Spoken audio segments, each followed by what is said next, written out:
You're listening to another great podcast in the MyMac Podcasting Network.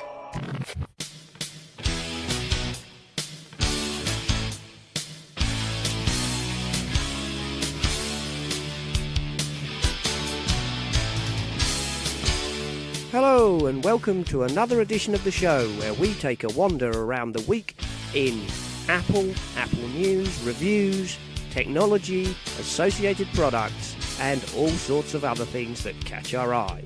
This is another episode of the Essential Apple Podcast.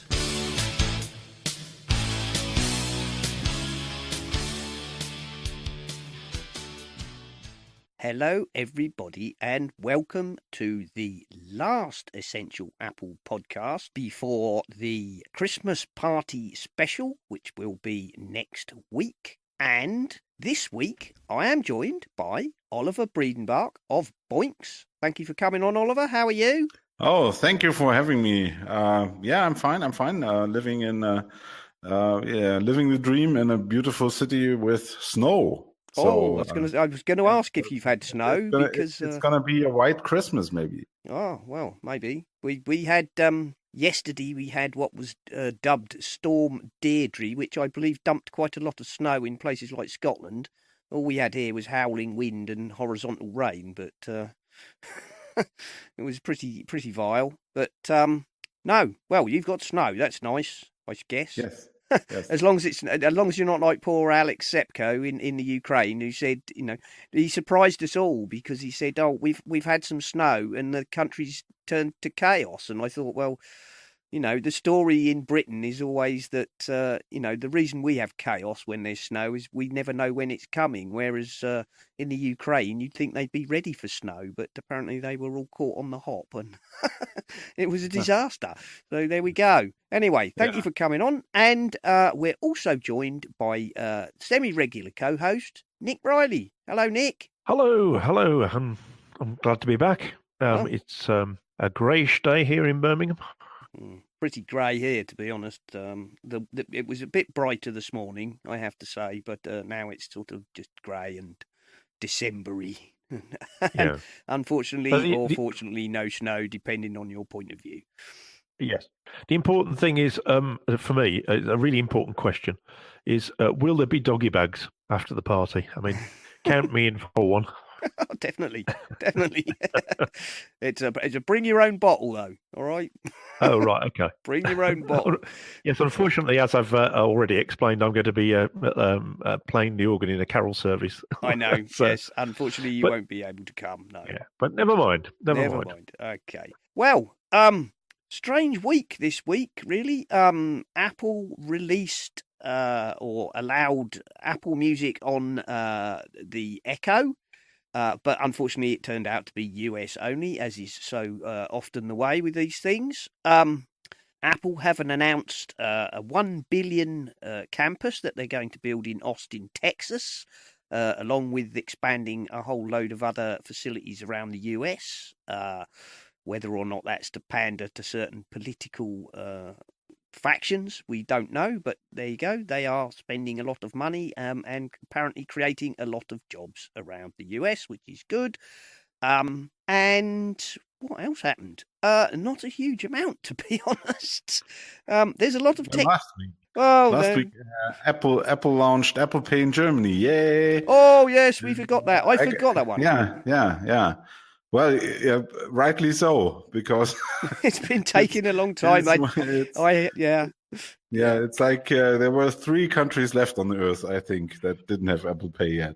Well, I'm glad you've finally got it. I seem to remember I've become confused because for months, probably over a year, about every 2 months, there seems to be a rumor Apple Pay about to launch in Germany, and then it doesn't. Yeah, wishful thinking. Yeah. Well, and now we wish they wouldn't have them, probably. Oh, I don't know about that. Unfortunately, I've never had the pleasure of using Apple Pay because my bank refused to support it, which is bloody annoying. So I can tell you about my first experience using it, or do you want to do that later? No. Tell us, please do. So I'm one of the fortunate people whose bank support Apple Pay, so that wasn't a problem. So I went into the local grocery store and held my phone up to the pay machine, and up comes the message with, you can use Apple Pay and stuff like that. And then there's a message says press twice for paying, and it's a strange animation on the screen. I have an iPhone 10, and so I'm trying to press it on, press twice. Nothing happens. Just the cards come up and I can choose a card, and then the message comes again with press twice. And people in the line behind me, they're getting impatient and they make jokes about me trying to pay with my phone and stuff like that. And then I gave up and, just paid cash and went out of the store. And on the way home, it strikes me that they might have meant to show me on the animation that I have to press the button on the right-hand side of the phone, the home button. It's not the home button, it's the lock button, Yeah. So why, I mean, this used to be easier. Apple did have just put your thumb on it, the user interface down to an art, and now they put things like strange animations with a text that doesn't mean anything on the screen, and you have to go to the Apple Store, and take a course on how to use Apple Pay. I mean, that's kind of, I don't know. Once it's working, Oliver, it's fantastic. Yes. And so the second time I went to the grocery store, a day later, I bought some stuff, and I've done the double click the button thingy, and it worked. The other thing I tried is I tried to choose my American Express card, and then the machine said it refuses the card, is not supported, whatever. And I was like kind of surprised, because I thought if they support Apple Pay, then it doesn't matter what kind of payment I have configured for the actual money transaction. But apparently there's two kind of things. There's the NFC support, which just works as if you would put the card up to the card reader. And then there's Apple Pay, where the money goes directly through Apple in some way. Or is that a misconception on my part? Or I mean, it doesn't make sense to say you have Apple Pay support and then you also have to have the proper card. Well, I think that I don't know. The thing with that, as I understand it, is the NFC is just the same as putting your card up, but the Apple Pay is allegedly more secure and a whole load of other things, which because one thing, if you use your phone to put the card up to the reader, then you don't have to enter the PIN code on the card reader. This is kind of a little more convenient. Yeah. But I think it's very confusing for people, for regular customers. If I can't figure it out, then I think the user interface and the fact that you just can't use any card with any card reader is kind of going to be a huge barrier to acceptance and adoption, at least in Germany, I think. So I've only got one card set up on my up from my Apple Pay, and once you've got the watch, it literally is you double press the lower button on the watch and hold the watch up to the pay thing, and that's it. Okay. There is nothing else. So I think I have used my phone once or twice. I don't remember it being terribly problematic, but I think I have to try that. I didn't try the Apple Watch yet, so because the other thing that's kind of strange is when you set up the card, it only lets you choose either to put it on the phone or on the watch. So instead of saying, set up this card for both the watch and the phone at the same time. Yeah, I think you have to tell it explicitly that you want it to be used on the watch. Yeah. So I mean, this is kind of teething problems. I think in the good old days, Apple wouldn't have released something like that without apparently doing more testing, or I don't know, thinking about a little bit more how to use it and how this should work. It seems to be like, let's do it. And the intern, the UI team intern, put together the proposal how to use it. The lawyers came along and said, no, you have to press twice something, and then they were, I don't know. It's a bit. I think when it first launched, the whole point was you had to have a supported card, and I don't think American Express ever signed up to support Apple Pay, but then they added this other feature that you're talking about, Oliver, where you can also just use the phone as an NFC, and it will behave as if it's just your card. So you've actually got two different things going on there. You've got using your phone as a card, and I don't think that was in the original Apple Pay. I think they've added that somewhere along the line. So that will support cards that don't support Apple Pay, which has kind of muddied the waters.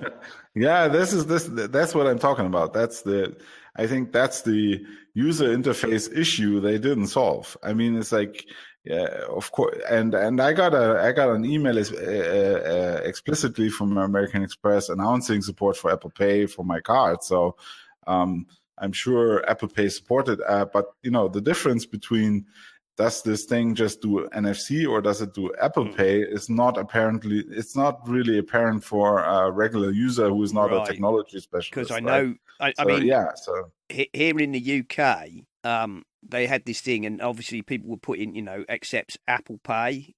People were saying specifically accepts Apple Pay, but it would appear from most people's experiences, at least in the UK, if it's if you've got a tap to pay terminal, it will take Apple Pay, whether it explicitly says it does or not. But I don't know. Obviously, there might be a lot of these things to do with what the banks will and won't accept.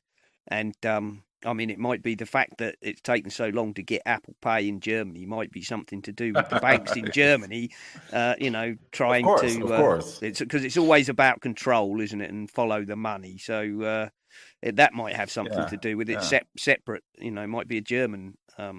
No, I think it's a technology issue that at least the thing I'm going on about, because as you said, I mean, it's like apparently this technology supports two different modes, and if the vendor does not accept Apple Pay, you can still use it for NFC, and so I mean, it's cool. I like the fact that I don't have to go hunting for the proper card in my wallet, but it's kind of it's more. I think it's more confusing and difficult than it would need to be, and that's kind of the gripe I have with Apple at that point. I think it's fair to say that with technology, quite often less is more. Yeah. And when I started to use it, I don't think they had these two different ways, so it's just one way. And it just worked, and I've stuck with that since. So so okay, so that's my story about Apple Pay. Well, there you go. Right. Well, I will put that in there. I'll put that in the notes. There's a lot of stories about security, which is a little bit depressing. I have to say, which is somewhat disheartening when we have all these stories about security. I don't know this whole thing about the giant campus. What do any of us have anything to say about that? I don't really, because none of us are Americans, so I don't suppose we have much kind of insight thoughts on that. I mean, on what? On the new Apple campus. I mean, the new Apple campus. Oh yeah, okay. No, yeah, well, yeah. I don't know. I mean, what's it? Reuters say here. I mean, it's a thing. Apple said Thursday it would spend $1 billion to build a second campus in Austin, Texas, holding 15,000 workers as part of a push by US companies for more domestic jobs. I think, it seems to be. I'm sure there's a good reason for having the campus, but it's also a way of placating the American authorities, isn't it, about inward investment and bringing money into the country and all that sort of stuff. Yeah. Apple apparently already have a facility in North Austin with 6,000 workers, which is the biggest outside of Cupertino. That's quite a lot of people. 6,000. Yeah. Right. Isn't that the tech support Apple Care thing. I think I've no idea, to be honest. nobody really knows, right? Mm. They keep quiet about that. Yeah. There we go. That's basically they're building, and I understand. I don't think it's in the story I linked, but I understand they're also expanding various other facilities around the US. So there we go. Did you hear anything about them moving the European headquarters from the UK to Ireland on account of Brexit yet, or is that no? have they done that yet, or do they No. plan to? Or I've no idea, to be honest. I've certainly not heard any rumours about it. I had an email from Google saying that they're shifting their data storage from some Google LLC to Google Ireland Limited or something, and There are some car manufacturers that are saying that they'll probably be moving stuff outside of the UK, aren't they? yeah, well, you know, to be honest, do you blame them? You know, no. Apple have backed a tech group which are drafting a new US privacy bill, according to 9to5Mac. Well, Interesting. interesting, unsurprising, I suppose. According to 9to5Mac here, the Centre for Democracy and Technology, known as the CDT, as a consumer advocacy group, has received large donations from Apple and Alphabet and has drafted a privacy bill it would like to see made into federal law. The bill wishes to ban the collection of biometric data such as fingerprints and face recognition, as well as precise location data unless specifically required to provide the consumer with a service they have chosen to use. Reuters report so that the that would be like what it is in Europe now, right? So they try to catch up a little bit with the GDPR. I think so. I think that's the. Yeah.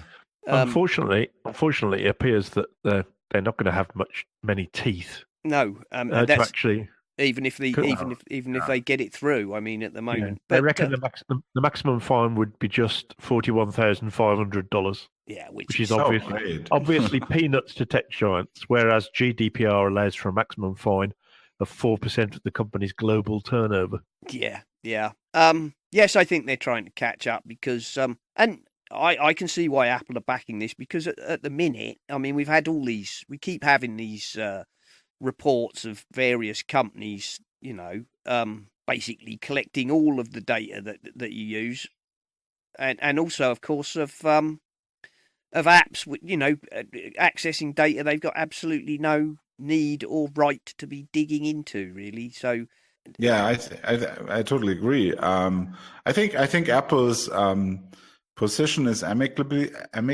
but I think they got just lucky because they are, you know, they're. I don't think they set out specifically to build their business model the way that it is now. I think they just got a little lucky with with a couple of decisions they made in the mid 90s or something, and along the way with actually some, I think with some with some failures actually, because they were as you might remember, they tried to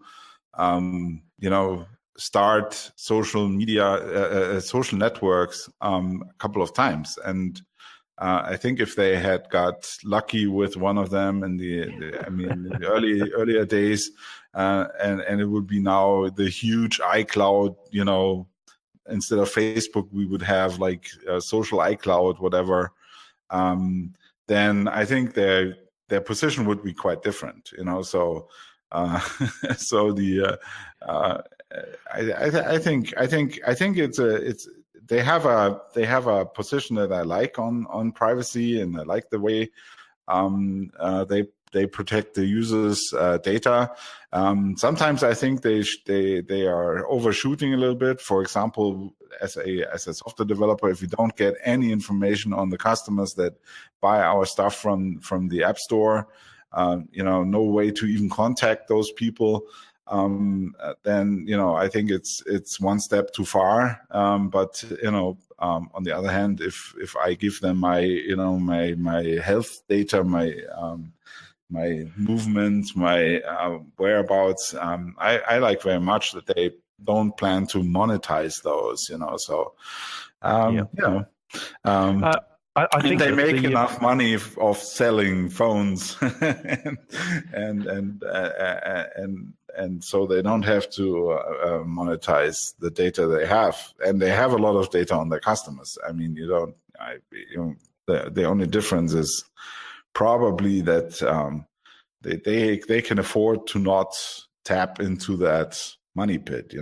So yeah, I think it's probably a certain amount of happenstance, as you were saying there, Oliver. But I think Tim Cook realised probably that as people started to become more concerned about how much stuff Google was collecting, and certainly Facebook, that they possibly realised that there was there was capital to be made from that.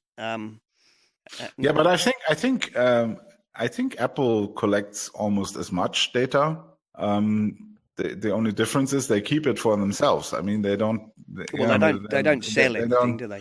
They don't sell things based on data. But that doesn't mean that they don't have the data. I mean, well, you can quite a difference. You can actually download all the data that Apple claimed to hold on you. And when I downloaded mine, just out of interest, when they said you could do it, I mean, basically, it tells them, it says what devices I've recorded as Apple devices I've recorded using over the years.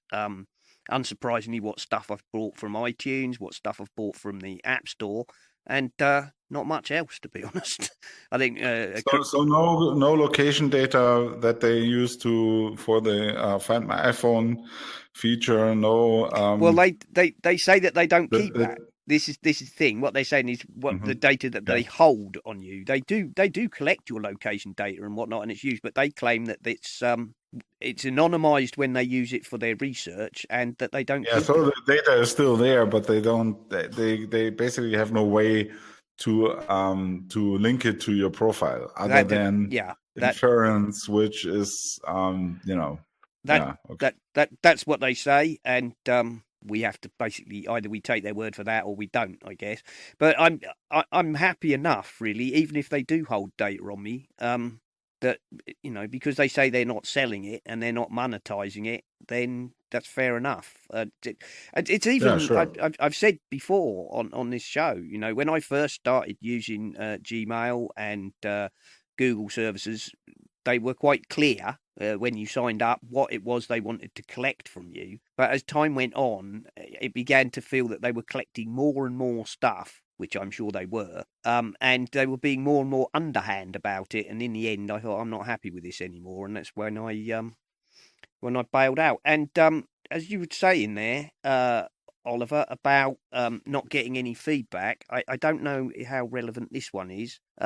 It's one I remembered seeing in the week and I didn't bother to pick up, but I've put it in the show notes now. Apple now supports app analytics for developers on the Mac App Store. I've put the link in there for you. If you with the introduction of a revamped Mac App Store on Mac OS Mojave, Apple had to remove some features along the way. Today, the company is adding app analytics for Mac App Store applications in App Store Connect. I don't know if that's relevant. Announced on the developer. I think they used to have that for the iOS apps already. So it's a good thing that they also roll it out for the Mac. But that's only things that analytics that are concerned with how many people are looking at your pages on the App Store, at your products, and how many downloads do they do and stuff like that. It's not about how they use your app or how satisfied they are with it and stuff like that. No. So it's quite useful, but it's not. It's not for marketing purposes. It's not very it doesn't lend itself to any increase in business. So you can't use it for making more business. And that's kind of the it's nice to know, but it's not terribly helpful. Okay. So going back to the original story, which was about this tech group which is drafting a US privacy bill, it seems to me that this is a better way around of doing things. So it's better for a tech group to look at privacy than the government to look at privacy without referring to technical people. Because the problems we've had with government sponsored tech stuff is that quite often they don't understand the complexities of what they're asking for. No, that is true. And as it says in here, it says Apple CEO Tim Cook has become a strong advocate for a US privacy law after initial reluctance. A recent large-scale survey showed the majority of the US population in support of tech regulation, which I have seen. Basically, they've said should tech giants be under more government regulation, which I think Tim Cook has said in the past. Yes, I think you can't let people like Facebook and Google and Apple, if we were not as squeaky clean as we claim to be, run riot, because they could just collect anything and everything. As he said, your whole life often is tied to your phone. And if you're allowing tech companies and app developers and whatnot to just suck up any and all data, regardless of whether it's relevant to what the app is supposed to be doing, that's a data privacy nightmare. So, yes. yeah. But what I think the important thing with this is that they'll be coming at it from a point of view of people who know how the data is collected and therefore can be more sensible about the kind of restrictions that are actually put on themselves, if you like, to actually sort of protect individuals. Yes. Without actually sort of just passing a law which has no teeth. Yes. Because the good thing about GDPR is that people. I work for a tech part of a company, and we were quite frightened by GDPR, and I think we're right to be. It's right that we're naturally cautious about the data that we're collecting, and even the church that I belong to, which is a small number of people, we had to think about GDPR, and I don't think it hurts for people to rein back in all this information we tend to throw out everywhere occasionally and just say, look, do you really want to give away all this information? Yeah, no, I agree with that. It's something we, it's something quite a lot of people, certainly more recently, have been promoting. Are you really sure you want to tell Facebook everything about your life? Are you really sure you want Google to know? Right. And in all honesty, if the answer is then yes, well, that's fair enough. Yeah, if you really don't mind, but my gripe with Facebook, of course, is it's how much you want to share with the world is one thing, but the way they hoover it all up and then sell it on to all and sundry is another matter altogether. But there we are. That's everybody knows my views on Facebook, and that is I don't have anything to do with it. Thank you very much. My view of Facebook is the 21st century village well, where people go to gossip and air their dirty laundry. Thank you very much.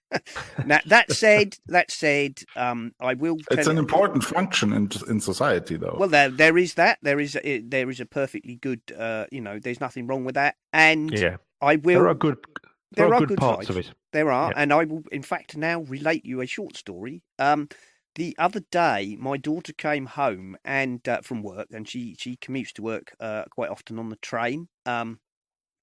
And she came down in the evening about 7:30 and said, "Oh my God, how lucky am I?" And I said, "Why, what's happened?" And she said, "I've just had an a message on Facebook saying, I believe you are Danielle Parnell, and you were on the train this morning and you dropped your bank card. And oh gosh, I am the guard on the train, and I picked up your card and I have searched Facebook to find you, and I know where you get on the train. So basically, I managed to track down that, find Danielle, within X distance of the train station as a likely bet, and found her and sent her a message and said, I've got your card, and when you get on the train, next, ask me for it, and I shall give you back your bank card. So there you go. Yeah. So when we went to Amsterdam a couple of months ago, we found a wallet that someone had dropped in our store, and we just found the credit cards, and then we we looked on Facebook, and we messaged the guy, and he was just gone for like 10 or 15 minutes, and he was totally happy that we found his stuff and came back and picked it up again. So yeah, that was really. Yeah, it's cool. Somehow, in some respects, it's pretty cool that you can do that now. It just shows how connected we all are, doesn't it? Yeah, it does. Through technology. Me, on the other hand, if it had been my bank card, I'd have been shafted because I am not on Facebook. Yeah, indeed. There we are. So it's not all bad. The truth is, it's not the concept of Facebook. Have you sold you? No. Now you're going to go back on Facebook. No, sorry. No, the trouble is, it's not the concept of Facebook that I really dislike. I will be honest. It is the company. I don't like any of their behavior. So there we are. Right, what else did we have? Apple Music has launched on Amazon Echo, US only for now. So we're all unable to make much comment on that, aren't we? Yeah. Apparently, boo. Boo. Tim, I know you're listening. Sort it out, mate. Thank you. all of us, all us European listeners would like to be able to use our Apple Music subscription on our Amazon Echo devices. Well, those of us who have either or any thereof. But no, it's we can only hope, can't we, that it doesn't take as long as Apple Pay to get to Germany. Before absolutely, yeah. let's hope it's a quicker rollout than that. Dear, oh dear. But I mean, this could quite possibly be down to Amazon. I mean, Amazon traditionally tend to roll out things in the US first, don't they? Oh yeah. So it may be that it's the Amazon side of things that has specified, well, we'll just do it in the US first. It's quite possibly. Yeah. Apparently, they have released a skill for the Amazon lady that allows her to connect to your Apple Music subscription and play your Apple Music through your Echo speaker. So jolly good. Very good. I think anything that makes things that are supposed to work together actually work together.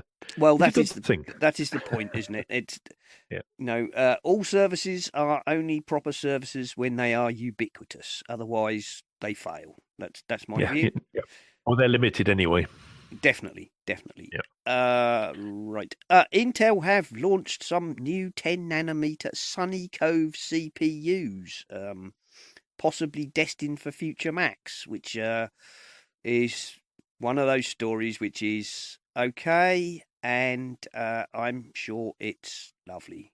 That's what people say. Don't you think that the Intel chips are on their way out for the Mac? It's quite possible. I think Apple would love to do nothing more than moving the Macs over to the ARM processor.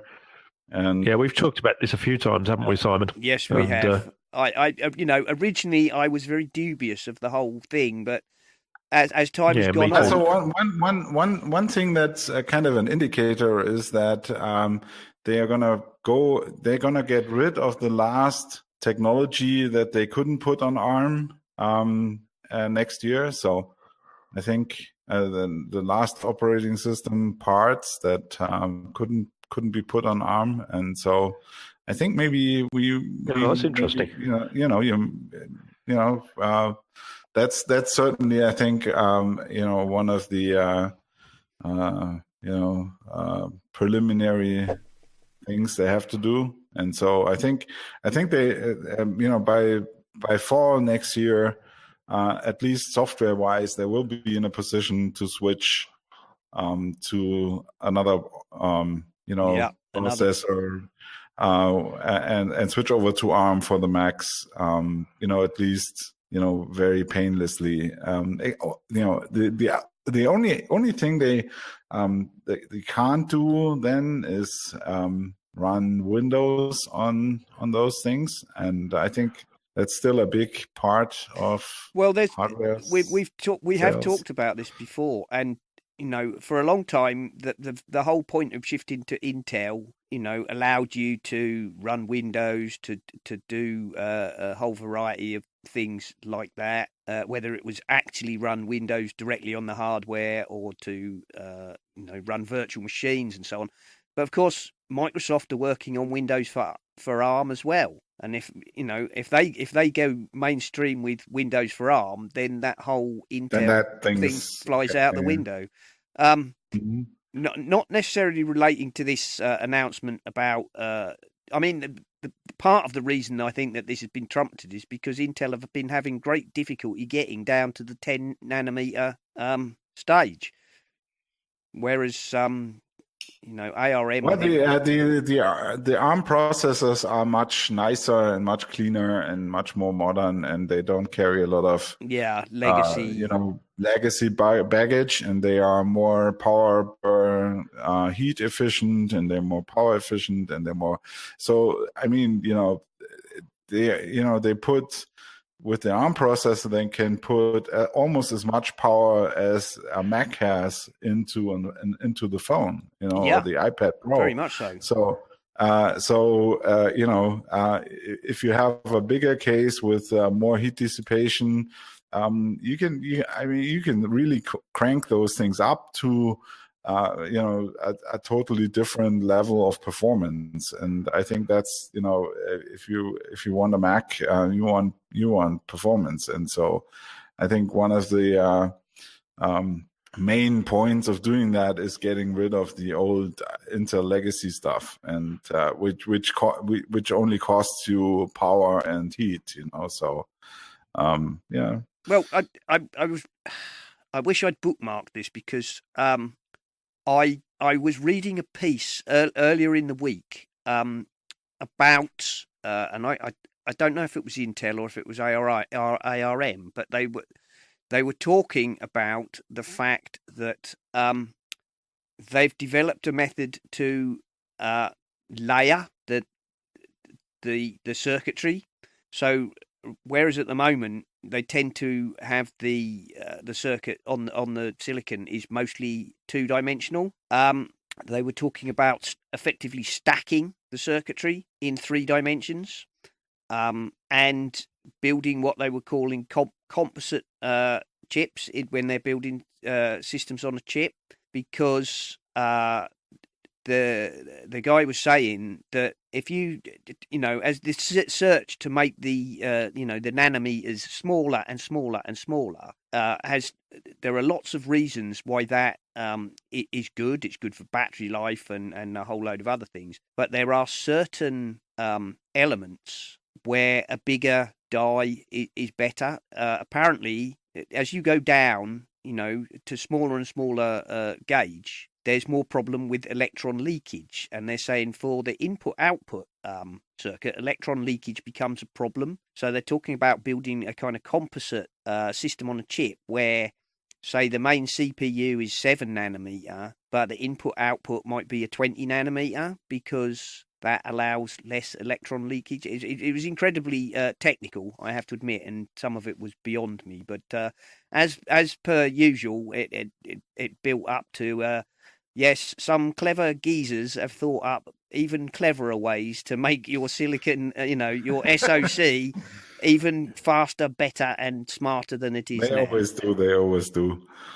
So, yeah, and, Moore's Law might have run out of steam, so we're going to think up new ways to continue to make our chips ever more powerful. So, yeah, I was a disbeliever of the ARM Mac originally, but I have indeed very much become to believe that Apple, as Apple pull in more and more, they're pulling in their own GPUs, they're pulling in their own AI chips, they're pulling in all sorts of things. It looks more and more to me like a roadmap towards Apple silicon based machines, and Apple always loved to build the whole stack. So I'm very much thinking that it's not going to be long before we see an ARM based machine. And some people are, positing it could even be the Mac Pro, because the Mac Pro launches to a very limited audience with a very specific, probably a much more reduced core of software that they're interested in. You're talking about video editors and people like that. You don't have to support necessarily out of the box every single Mac app. One of the things Apple has introduced a couple of years ago already is this, that if you submit apps to the App Store, you can submit them in a type of code that allows Apple to actually compile the application on the store, so they can compile it for different architectures. They can optimize it for different processors and stuff like that. So I think they don't even have to ask developers to update their software on the App Store in many cases. They can just throw a switch and all the apps will be optimized for the new ARM processor. And so there's a lot of puzzle pieces they've been putting into place over the years. So I think it's not going to be long until we see something. And one of the you might be right about the Mac Pro, because what other reason would there be to delay it for more than a year from the original announcement? So yeah, so maybe they're gonna announce it at World Wide Developers Conference with the new ARM processor, and it's gonna be available for developers in a limited way to be able to update their applications, and then they roll it out in fall of 2019, and that's hypothetically a cool story, So yeah, I've considered that to be a possibility. That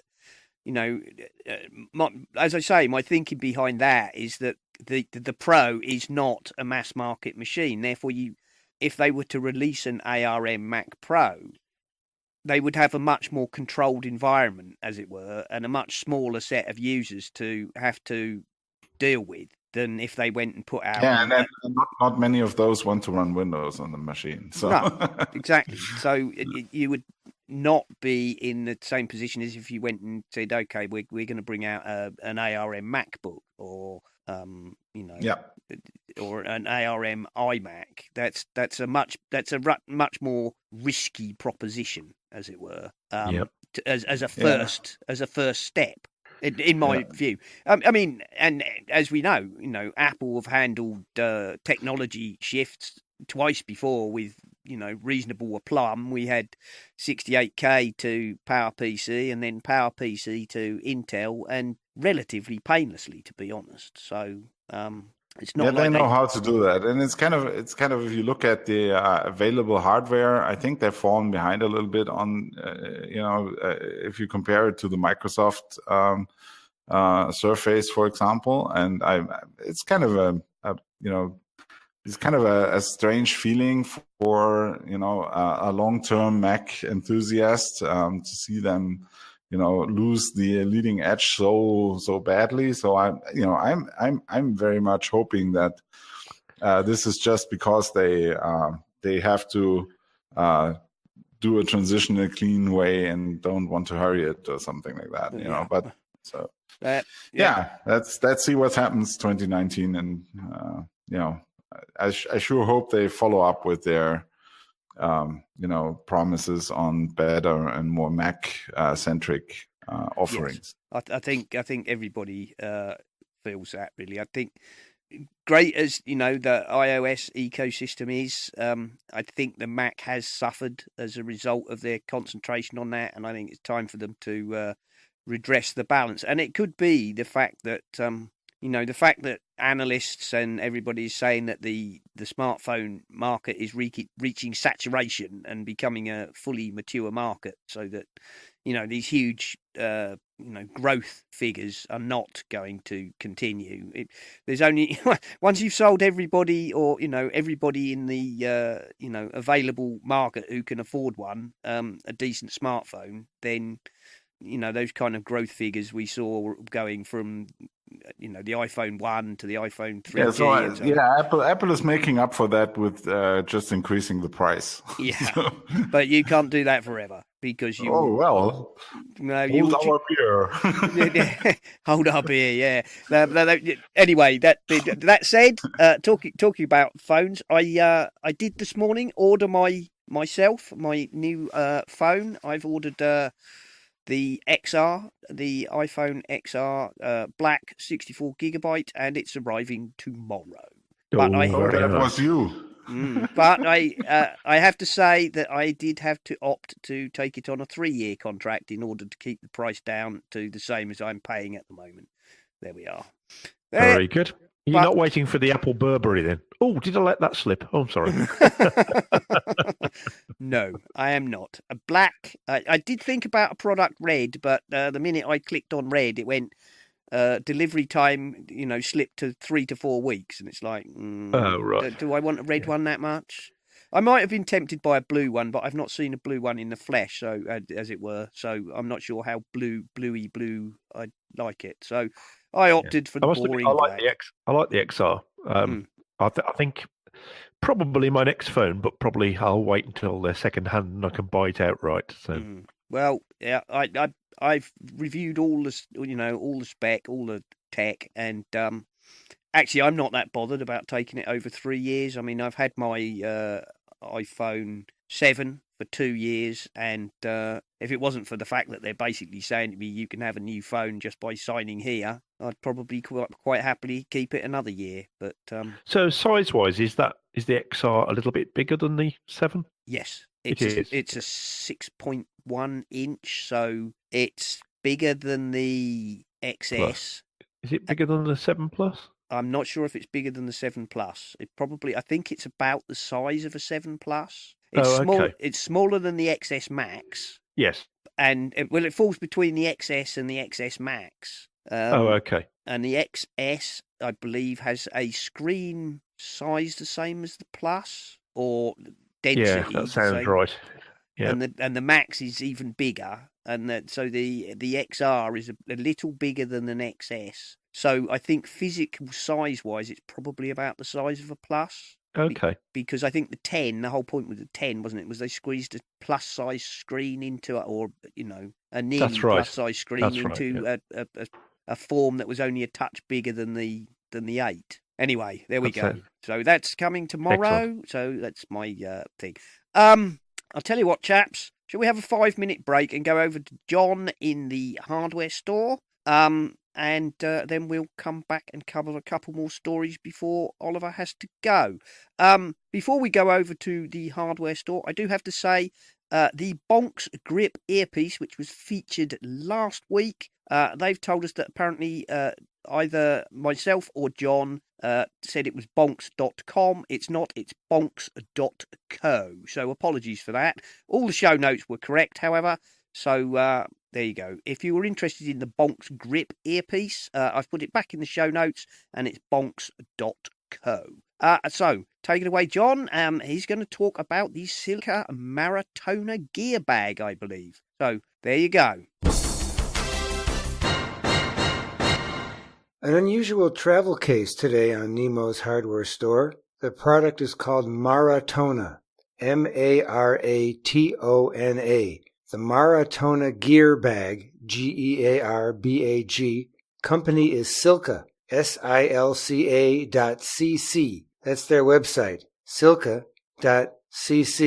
It's $180 in the U.S. It's a small suitcase, duffel bag, travel bag, airline compatible bag with a side compartment that unzips. You can put some shoes in. It's nylon on the outside, very weatherproof, almost waterproof, really ruggedly built. It unzips in an unusual way to be completely open when you unzip it. It opens and it flaps, totally exposed. So if you're a cyclist or a runner or a hiker or any outdoor person, you can put all of your gear in there and find the stuff, because it's a beautiful construction with bright red nylon on the inside, and then there's a waxed canvas on the outside for extra durability. It has all kinds of handles and zippers and compartments for stowing your stuff, and then it expands into a couple of different capacities depending on the size of the airline cabinet or how much room there is in your boot or your trunk or underneath the seat of your car in the back seat, however you're traveling. It's very versatile. When you go to the website, you'll see the pictures of the different ways that it unfolds and folds up. And when you put it on your back, when you load it up, the shoulder straps are incredibly well padded and really support your back and your shoulders beautifully. Sorry about the puppy in the background. It'll expand all the way up to 60 liters when you need to pack it up all the way and really load up the Maratona. At first, it seems like a specialty item just for athletes and people who need to protect their gear and make sure they don't stink up the whole rest of the airplane or car with your smelly clothing after you've been out cycling or running or any of that outdoor stuff. But in fact, this will last forever, very well constructed, and it's attractive also. It's quite stylish, and you can use it for any purpose, short travel, personal equipment. One thing to be aware of, when you do pack it all the way up, because it's so spacious on the inside, it's going to be quite heavy. So make sure if you're going to be using the shoulder straps, that you have the massive shoulders capable to carry the Maratona when it's fully loaded. Please go to the website in our links at essentialapple.com for this episode to see the pictures and read the reviews. There's 31 reviews and people absolutely love it. Here's the description. The Maratona gear bag was designed as a cycling-specific travel bag for weekend riding trips and races, yet is versatile enough to be used as general travel bag. Well, I certainly agree with that. So whether you're a cyclist or not, whether you're an outdoor or indoor adventurer, you will definitely be glad, even though it's a lot of money, $180 in the U.S., you'll be really glad to have purchased something of this quality, design, and thought and care and materials that went into making the Maratona gear bag. Now it's time to get back on the bike and let's go sweat up some clothes and some shoes so we can toss them in there. The integrated backpack straps are a particularly noteworthy feature. And please, again, look at the pictures to see how nicely the straps are integrated into the design of the Maratona. There's designated spaces for your water bottles inside, and there's plenty of room for your bike helmet. And then when you unzip it and lay the top flap down, you can really see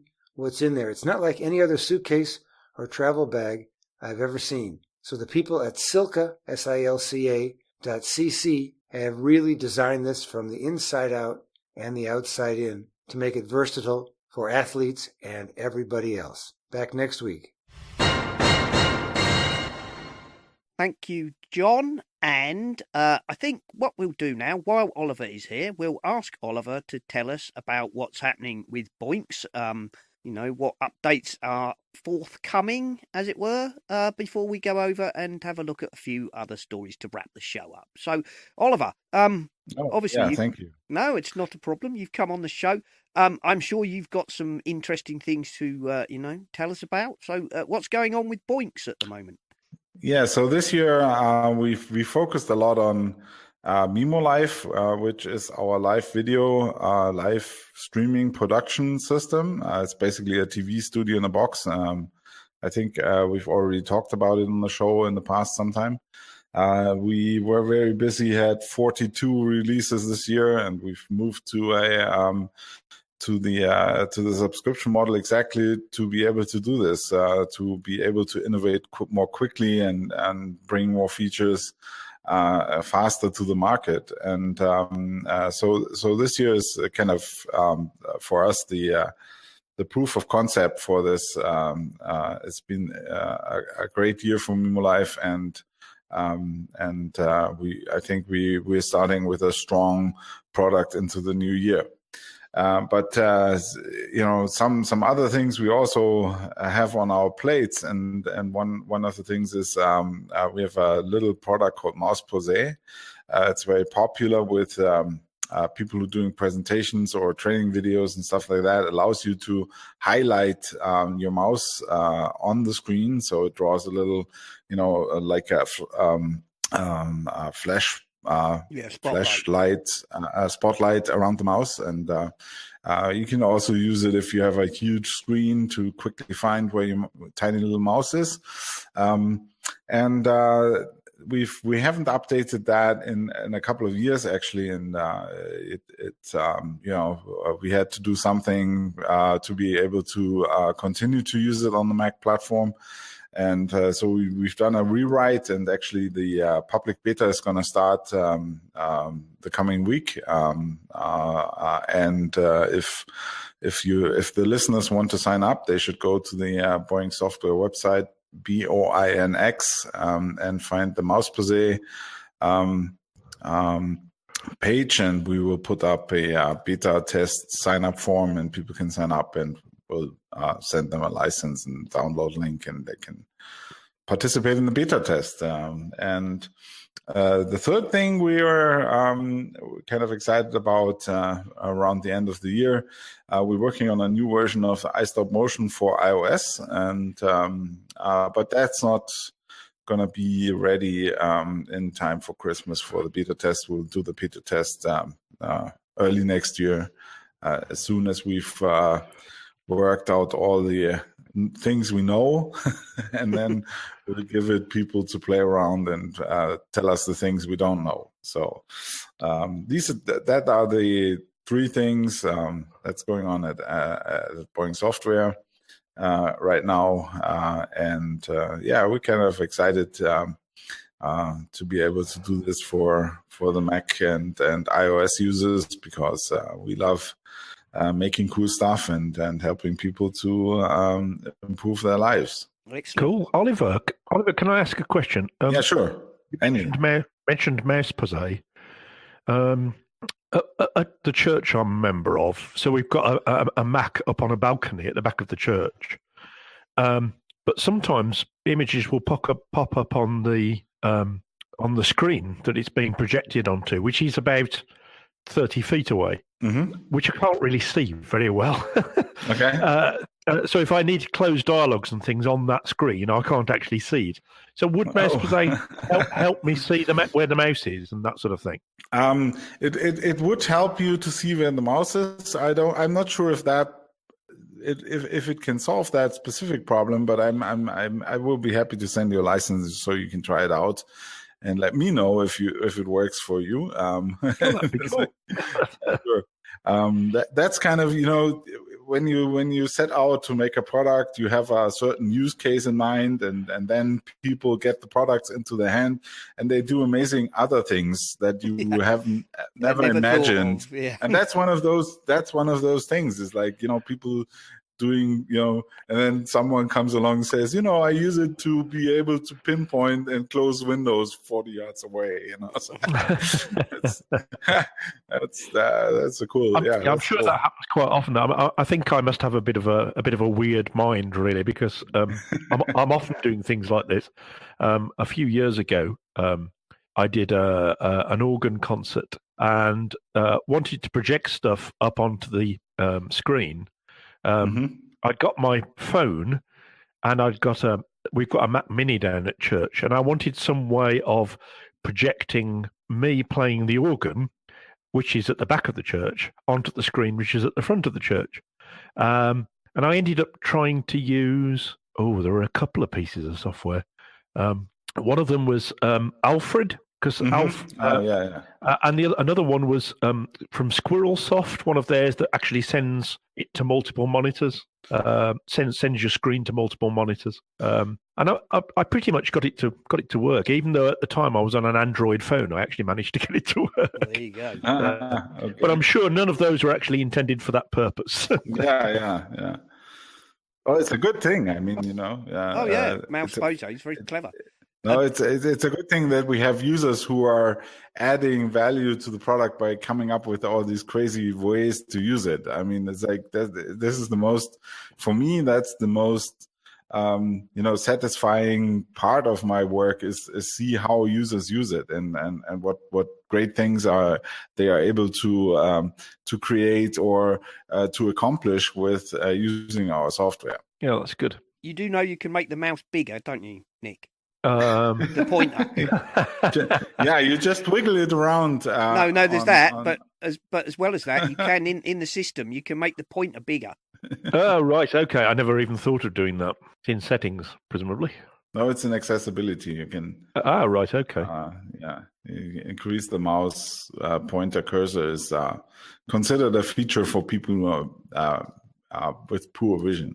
So. I never thought to do that. I mean, most of the time it isn't a problem, but just occasionally, we'll try and do something, and because it appears on there's like the second screen, as it were, and the second screen, admittedly, it's projected. It's about a 10-foot image, but it is quite a long way away. My eyesight's not what it was. If you go into accessibility display, there's a mouse size thing. You can make it it goes from normal cursor size, which is the tiny little one, up to about 4 or 5 times as big. Okay. Well, that might help. Thank you. And then also I have the shake mouse to make pointer go large, which is also quite big, useful on a big screen. Oh, that might be useful actually. But I'm sure the mouse I mean, if you made the pointer bigger, you didn't have to make it necessarily massive. You could make it bigger than it is, though. Over 30, 40 foot, you could make it big enough you could see it. And mouse pose would definitely help you see where the mouse is. That's for sure. Okay. And the other one is, Oliver, you've not mentioned, which I think you should mention very much, is the Mimo Live Reporter. Oh yeah, but we are currently not having any news to share about that. I mean, we might have actually. We're experimenting with adding support for a thermal camera to it. So. That might be something interesting that happens, certainly not before the end of the year, though. We've been thinking about, adding a couple of, maybe more cameras or something like that. But right now it's not it's not the top priority. So it's a cool app, and one of the things we always keeping a lookout for is that one part of it I like very much is the screen broadcasting extension that Apple, that allows you to actually broadcast the screen of the iPhone or the iPad. So you can do screencasts or, show off, a game or something like that. But that's giving us a hard time all the time. So it's not one of the best working features of the app. And so, but certainly we're keeping an eye on that to improve it as soon as we can. Yeah, well, I wasn't necessarily looking for anything new. I thought you should tell the listeners what Mimo Live Reporter is for. We have more products. I mean, I can. Oh yeah, you've got lots more. I can pitch a couple of more. For example, we have Photomagico, and that's one app you might want to look at for using in your church because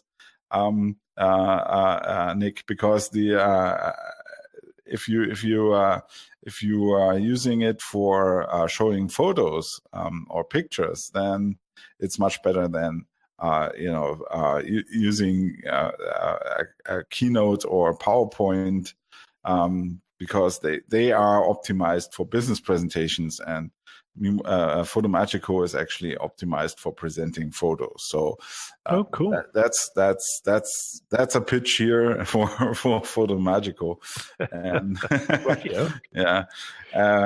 And I can see I'm going to have to go and do a bit of investigating after the show. Yes, absolutely. Let me know if you need a license key, and I can set you up with something. Okay, thank you, Oliver. That's kind. And one more thing I wanted to quickly pitch is, beginning December 20th, I think, and that's I think that's the current plan. There's going to be another round of the 12-star apps promotion, which is a promotion where European-based software developers offer their products or some of their products at least, we for a limited time at some discount, and it's going to be at 12starapps.eu, and you can check out what great apps are going to be available there. And we are going to be there. We're going to participate in the promotion with iStop Motion for iPad and Photomagico Pro, and they're going to be off 20%. So over the holidays until I think the official end date is going to be January 2nd. So yeah, that's one thing you might want to check out as well. Okay, right. I'll put that in the show notes. And when do you think that's starting? You think that's starting the 20th? The plan is to start on December 20th.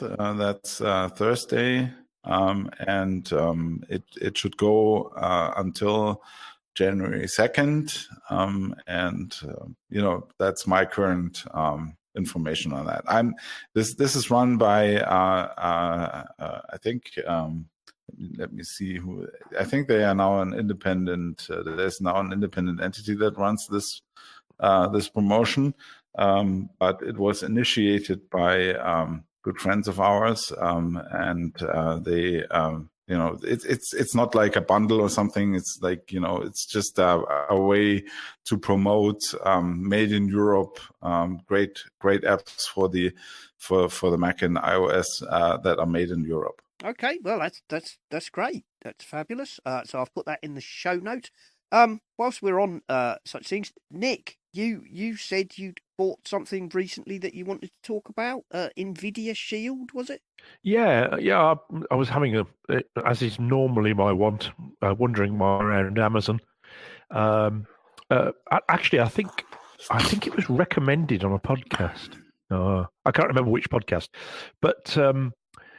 Yes, the Nvidia Shield it's an Android-based TV device, if you like. So it does most of what Apple TV does, but it also has access to Steam, the games thing,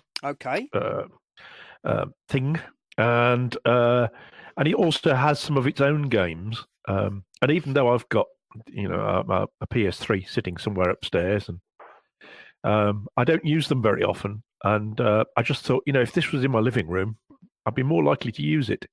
So I decided to go for it, and I've bought an Nvidia Shield, and it's a cool piece of kit. So yeah, you get all the normal Netflix and YouTube. Yeah, I'm just looking now. I see here it says stream smoothly, Netflix, YouTube, Plex, Twitch, Kodi, etc. Yeah, gaming. It's 4K.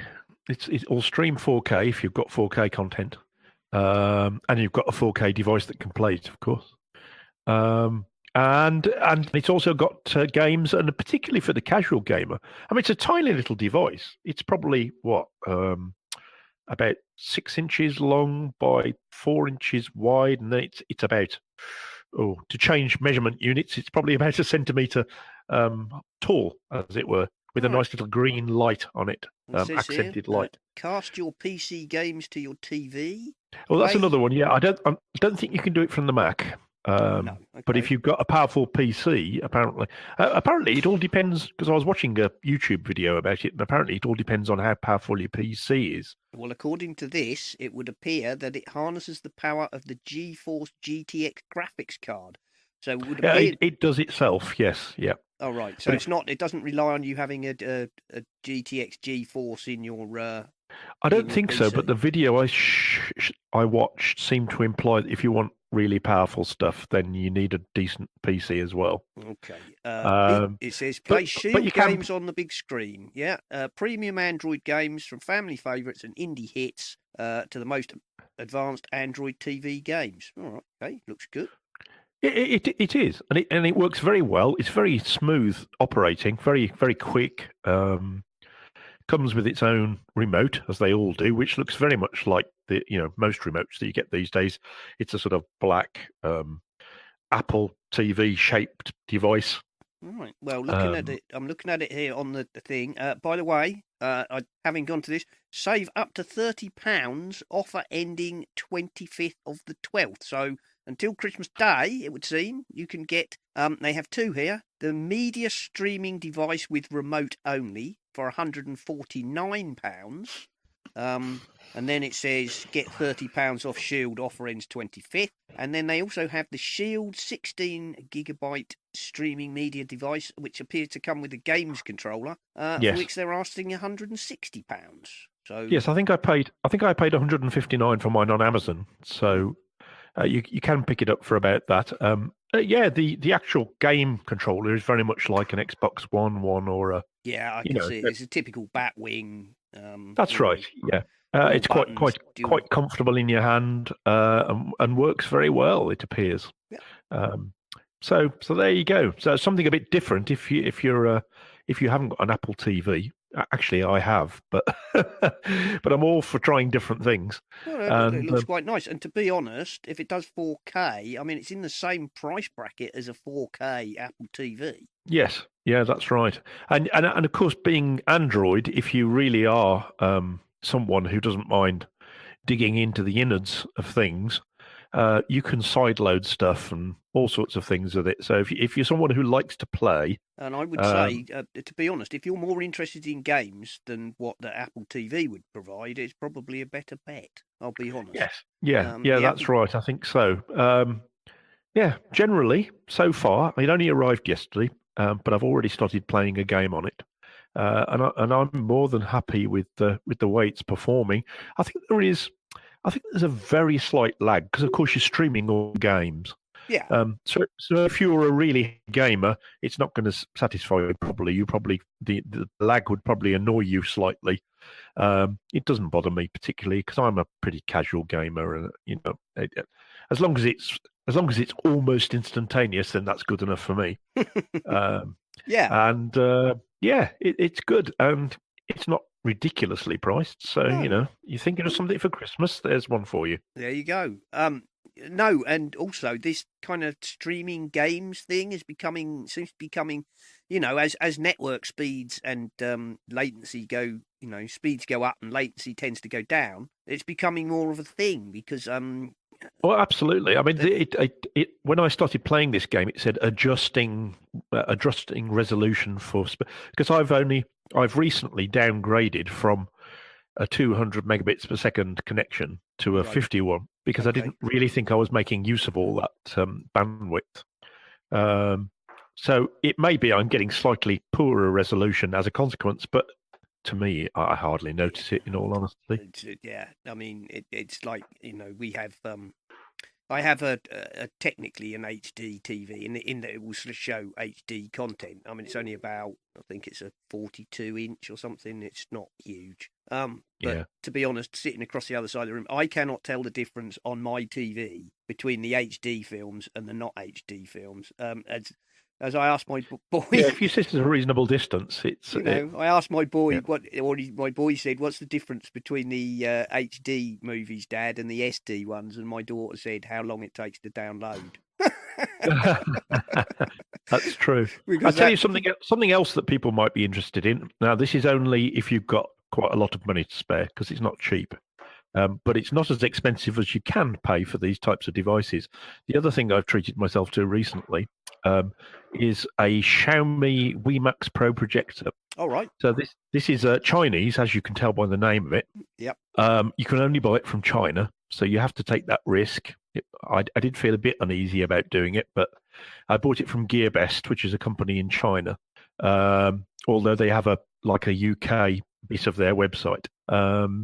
I believe Xiaomi have just opened a shop in London, but they don't sell this particular device because it's still got a Chinese interface on it. Oh, right. But the fact is, it's a projector, and you can get bits of it in English, but not. It's got like its own TV system, okay, which is all in Chinese. But you can get most of the settings and things in English, and you can get the. As I only use it for sort of selecting HDMI 1, 2, or 3, it isn't really a problem. No. But it's an ultra short throw projector. It's about the size of a VHS recorder. Right. That you used to be able to get. And about 15 centimeters away from the wall, I've got it throwing about 120-inch image onto my wall.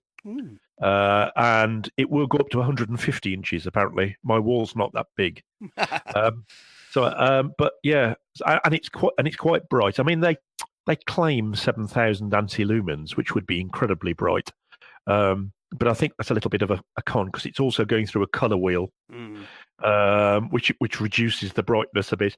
But in all honesty, other than in really bright sunlight, it's fantastic. And at night, it's like a TV. It really is. It's that bright that it's like having a 120-inch TV in my house, and it costs around about £1,500. Okay, that's and it's okay, a laser. it's Sorry, I should have mentioned it's a laser projector. Oh, so right. it's using a laser beam. So its life is around about 25,000 hours, Right, okay. So, which is quite a long time. yeah, Many years. many years, and yeah. Oh, so that I assume that's effectively scanning like a TV. Then the laser is, I assume, performing thousands of scan lines. But do you know? I don't know. I don't know. Well, it's the only way I could. It's a good question. I would assume that it's it's scan lining and using the So the nearest price of the nearest one in the UK. So your Dell make one, I think, and Sony make a ridiculously expensive one, about £20,000, I think. And the Dell one is many thousands. So this is quite a bargain. Yeah, as long as you can put up with the Chinese interface, you're away. Well, yeah. If you get stuck, put a screenshot in the thing and ask Wayhan if he can translate it for you. I could do. I mean, actually, I watched one or two YouTubes about videos about it before I decided to buy it, and they suggested using Google Translate on your phone. Mm-hmm. And actually holding your phone up so that you can actually see. Well, and then you go to that. Then you navigate to the bit that says language, and then you can change it to English. You see. Yeah. There you go. I'm sure actually that's probably quite possible. Right. Well, we've been going quite a while, so I'm gonna skip through some other quick little bits just to mention, as it were. Mac Jim has sent us a link to the Sateki, I think that's how you pronounce it, aluminium keyboard, a great alternative to Apple's more expensive space grey option. This was again on 9to5Mac. This is a full-size space grey keyboard, wireless keyboard for your Mac. It's fitted with all the special keys for the Mac, the mission control and show all windows and iTunes controls and so on. It's got a very good... Quite cool looking. It is. It actually looks very much like the Magic Keyboard, except the corners of the keys seem rather more rounded. It says it has up to 100 days of standby and 80 hours of constant use battery life. Charges by USB-C. Supports up to 3 Bluetooth devices at a time, which is always handy, with a quick switch key, I'm assuming. It's aluminium with a solid quality build. As it says here, Apple's keyboards feature a top aluminium frame and a plastic base. Sataki's keyboard is a full aluminium body with 6 rubber pads to prevent sliding. It looks really, really nice. And it does. They describe the keys as something like the pre-2015 or earlier MacBook Pro keys. And they're saying, I think, slightly stiffer than the Apple Magic Keyboard, but not, excessively so. It slightly slopes, doesn't it? From yes, front so to, does the Magic. Yeah, the Magic Keyboard is very much like the Magic Keyboard. I've got a Magic Keyboard at work. Yeah. I have to say this actually looks slightly sturdier, to be honest. The killer feature of this is that it is only $80, which is half the price of Apple's keyboard. Wow. And I think possibly even less than half of a space grey, because Apple charges about $30 premium to have it in the dark grey, don't they? There you go. So that one's from Mac Jim. Thank you for that, Jim. Security. There's a whole load of stuff in security, so I'll just mention them. Apparently, Logitech app security flaw allowed keystroke injection attacks. Link to that in the show notes. On ZNet, apparently there's an update if you use Logitech devices. there's a security update for the app that goes with that. You should download that. Proton Mail blog are basically sticking the boot into the Australian vague anti-encryption law, quite rightly so. If you want my opinion, go over to Proton Mail blog and read what they have to say about that. Fast Company have a list here called the digital privacy tools you should be using now. I think I followed this. It might have been John Martellaro on the Mac Observer. This basically is a list of suggested protections. A VPN. Well, we all know my favourite is Proton, but other VPNs are available. They recommend private internet access. Oh, I should just mention, by the way, that Proton VPN won an award or the prize for Best Newcomer and runner-up in Best Free VPN from VPN Pro. There you go. Well done. Very good. Well done on that. Okay, so what do they mention? You should have a VPN. You should probably use a privacy-focused web browser. Their top pick there is Brave, but also good options include Safari, Opera, Firefox, special versions in particular. You should have an ad blocker. They suggest Privacy Badger and Ghostery. Ghostery will be coming on the show, by the way, early next year. So there you go. Don't use Google because it tracks you. Use DuckDuckGo. Thank you. I've been using DuckDuckGo ever since it was before it was even available as a default on the Mac and the iOS. You can also download everything you from Google as well that they know about you. Yes, and if it's a you're lot. Interested. And it is a lot, yeah. It's a lot. They suggested the use of an encrypted DNS. They mention the Cloudflare 1111. They don't mention the other one, but the other one that I have found and use is Quad 9, which unsurprisingly is 9.9.9.9. A secure messaging app, as they say here. They mention the gold standard is Signal. I happen to dispute that. I think I would say the Wire is my favourite and is the gold standard, but Signal's also very, very good. What they're basically saying, don't use Facebook Messenger. iMessage or WhatsApp are good, but bear in mind WhatsApp belongs to Facebook. Use a password manager. Again, here they mention Dashlane and 1Password, both of which, of course, are very good. And in iOS 12 and Mojave, Apple have provided a password manager. Well, they've had a password manager for a while in the keychain, but they've added more features. It will now, for example, suggest super long, complicated passwords and so on for you. Use two-factor authentication. This is all really basic stuff, really. We should all be doing it. They mention here for two-factor, twofactorauth.org, and I would also mention Authy, AUTHY. And of course, there's YubiKey if you're really that paranoid. And they also mention encrypt your hard drive. You should use FileVault, or if you're on Windows, probably an open source utility called Diskcryptor, and that's spelt DISKCRYPTOR. And then they go on about data destroyers and how to get rid of your hard drive. So right at the bottom, it talks about tinfoil hats. And yes, things, tinfoil hat. Yeah. Yes, yeah. They're selling them, I think. Faraday bags. No. Let's be fair. Faraday bags do actually have a valid use. Apparently, there's one of the reasons for a Faraday bag for your car keys is there's an attack that allows people to steal the coding from the key. Oh yes, yeah, that's right. And obviously the other one is a lot of people are keen on Faraday bags or these wallets, RFID protected wallets to prevent. Yeah, I've got one of those. Prevent people scanning the chips in your cards. There we go.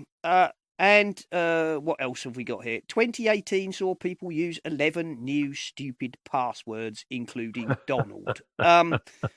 Unsurprisingly, it's the annual list of stupid passwords. The full list the top two unchanged, 1, 2, 3, 4, 5, 6, and password itself. Then we've got 1, 2, 3, 4, 5, 6, 7, 8, 9, 1, 2, 3, 4, 5, 6, 7, 8, 1, 2, 3, 4, 5. New entries appear to be Donald, 1, 1, 1, 1, 1, 1, Sunshine, I'm not sure where that's sprung from, Princess, 666, 666, 654321, and what might written down seem quite complicated, which is exclamation at hash dollar percentage caret ampersand asterisk, but which is of course shift and the top row. So there we go. And there's some others, football, monkey, there we go, QWERTY 1, 2, 3.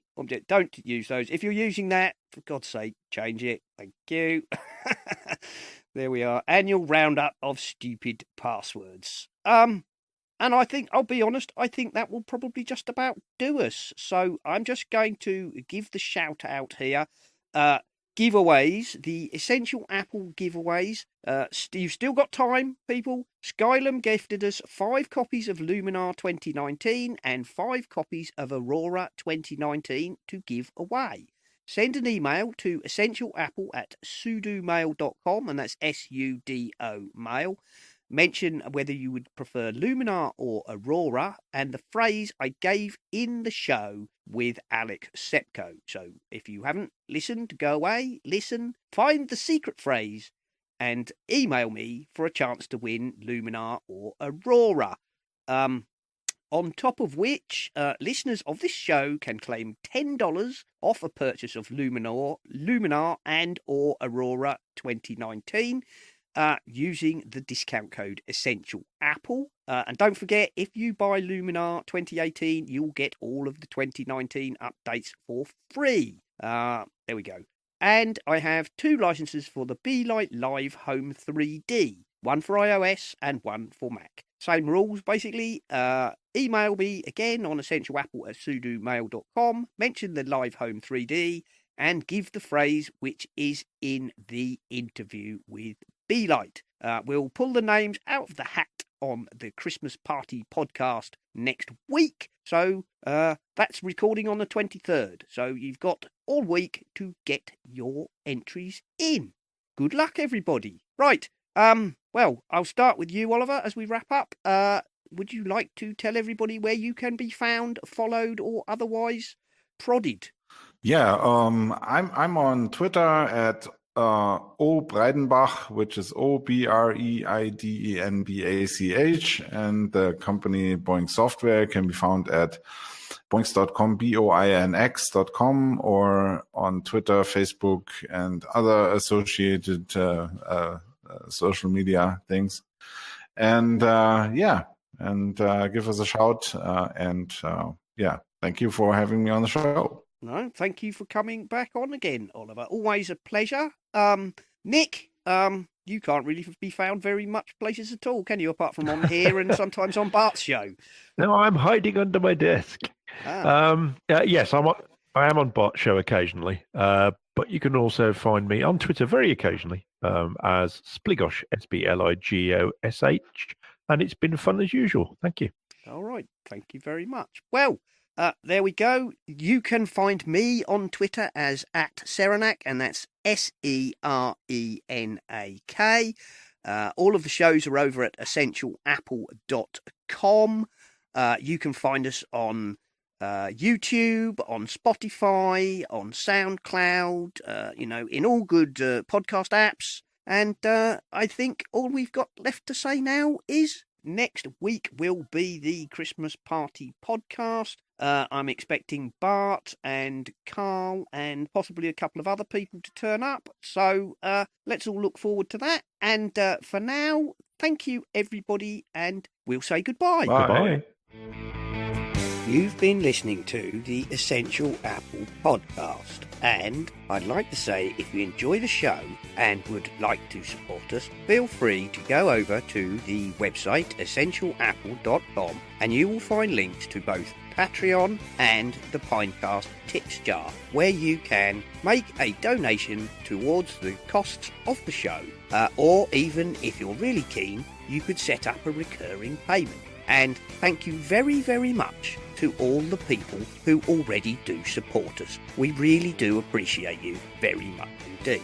This show is, of course, part of the My Mac Podcasting Network, where you can find a variety of other shows like the My Mac Podcast with Guy and Gaz, the G-Men, Tech Fan with Tim and David, the Nintendo Club Podcast, the Geekiest Show Ever, the Three Geeky Ladies, Bart Bouchotts and his wonderful Let's Talk Apple, and possibly some more that I've forgotten. So why not go over to mymac.com, take a look at the available podcasts, and take a listen.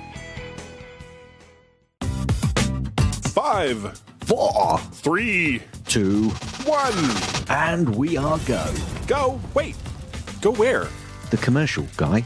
We're recording a commercial for the mymac.com podcast. Ah, so we're recording the podcast now. Well, no, not now. At the moment, we're recording this commercial. So when do we go? Go where? I don't know. You started this whole go thing. The G-Men on the mymac.com podcast. We have no idea what we'll say next.